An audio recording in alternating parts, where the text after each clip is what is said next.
wabarakatuh. Halo anak-anakku kelas 7. Bagaimana kabar kalian hari ini? Semoga kalian selalu dalam keadaan sehat ya. Ibu berharap dalam kondisi pandemi saat ini kalian selalu menjaga kesehatan, menerapkan pola hidup bersih dan sehat, dan juga menjaga imunitas tubuh. Oke anak-anakku, perkenalkan nama Ibu Bu Revina. Di sini Bu Revina akan mengampu mata pelajaran IPA. Nah, kira-kira di IPA kita akan belajar mengenai apa saja sih? Ya, di IPA kita akan belajar bagaimana cara mempelajari lingkungan, termasuk fenomena-fenomena yang ada di dalamnya. Coba kalian amati gambar di samping. Ya, ada buah kelapa jatuh dari pohonnya. Kira-kira kenapa buah kelapa jatuh dari atas ke bawah, bukan dari bawah ke atas? Kenapa hal tersebut bisa terjadi? Nah, kalian ingat seorang ilmuwan yang bernama Isaac Newton yang menemukan konsep gravitasi atau daya tarik bumi dari sebuah apel yang jatuh dari pohonnya. Nah, konsep kelapa jatuh dari pohonnya itu sama halnya dengan buah apel yang jatuh dari pohonnya yang disebabkan oleh gaya gravitasi atau gaya tarik bumi. Lalu, coba pahami apa yang dilakukan Pak Newton dan ilmuwan lain untuk menemukan sebuah teori atau ilmu yang kita gunakan sampai saat ini. Nah, mereka melakukan penyelidikan ilmiah. Apakah kalian pernah mengamati seorang polisi yang mengungkap kasus kejahatan?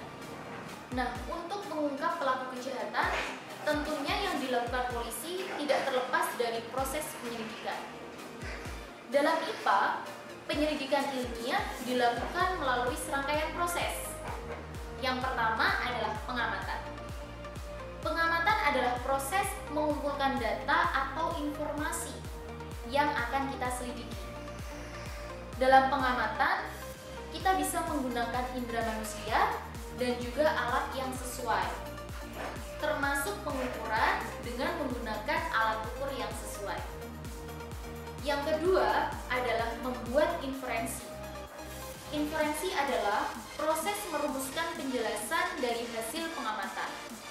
Penjelasan ini digunakan untuk menghubungkan antar aspek yang diamati dan membuat perkiraan. Kemudian yang ketiga adalah mengkomunikasikan. Mengomunikasikan merupakan tahap di mana kita menyampaikan ke orang-orang apa yang sudah diamati. Hal yang dikomunikasikan ini dapat berupa grafik, tabel, bagan, dan juga gambar hasil dari pengamatan. Lalu, kenapa sih kita perlu belajar IPA? Apa yang kita dapatkan dari pelajaran IPA? Jadi, dari belajar IPA, kamu dapat memahami apa yang terjadi di sekitar kamu loh. Seperti kenapa matahari bisa bersinar dan bagaimana pelangi bisa terbentuk.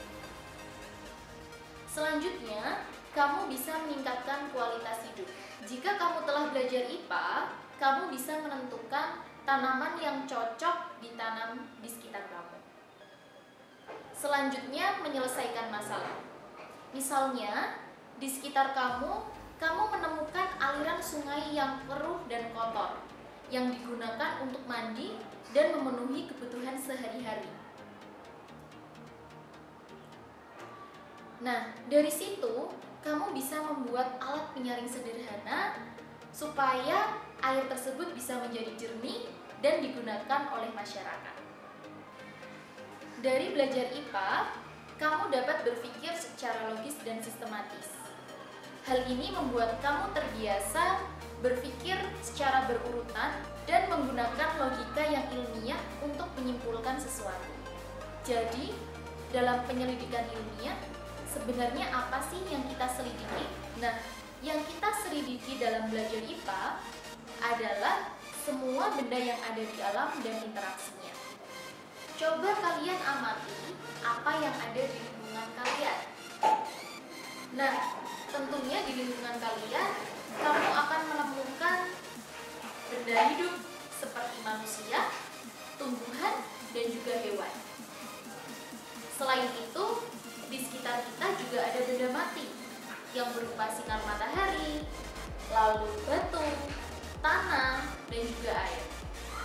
Nah, selain itu, di sekitar kita juga terdapat benda yang berukuran sangat kecil yang tidak bisa diamati oleh mata manusia secara langsung dan harus menggunakan mikroskop untuk mengamatinya. Benda itu berupa atom, virus, dan juga bakteri. Ada juga benda yang berukuran sangat besar seperti lautan, bumi, dan juga tata surya. Sehingga objek yang dipelajari dalam IPA berupa seluruh benda yang ada di alam dan interaksinya untuk diamati pola keteraturannya. Penyelidikan dalam IPA terdapat 4 fokus utama untuk memudahkan penggolongan dalam melihat permasalahan dan cara pendekatannya. 4 bidang utama ini adalah: pertama, fisika. Fisika mempelajari aspek yang mendasar di alam, seperti panas, cahaya, energi, gaya, gerak, dan gejala fisik lainnya. Yang kedua, kimia. Kimia mempelajari tentang penyelidikan penyusunan dari perubahan zat. Misalnya, bagaimana terjadi proses pengkaratan pada besi. Yang ketiga, biologi. Biologi mempelajari tentang kehidupan dari hal yang terkecil hingga besar, seperti bakteri, virus, lingkungan, dan makhluk hidup yang lainnya. Yang terakhir atau yang keempat adalah ilmu bumi dan antariksa. Ilmu ini mempelajari asal bumi dan perkembangannya sampai keadaan saat ini, bintang-bintang, planet-planet, dan berbagai benda langit lainnya. Nah, itu tadi anak-anakku, kita sudah belajar tentang objek IPA dan pengamatannya. Silahkan kalian mengerjakan tugasnya di Siaka, dan sampai jumpa di pertemuan selanjutnya. Tetap jaga kesehatan, mematuhi protokol kesehatan, dan selalu menerapkan pola hidup bersih dan sehat. Sekian dari Bu Revina. Wassalamualaikum warahmatullahi wabarakatuh.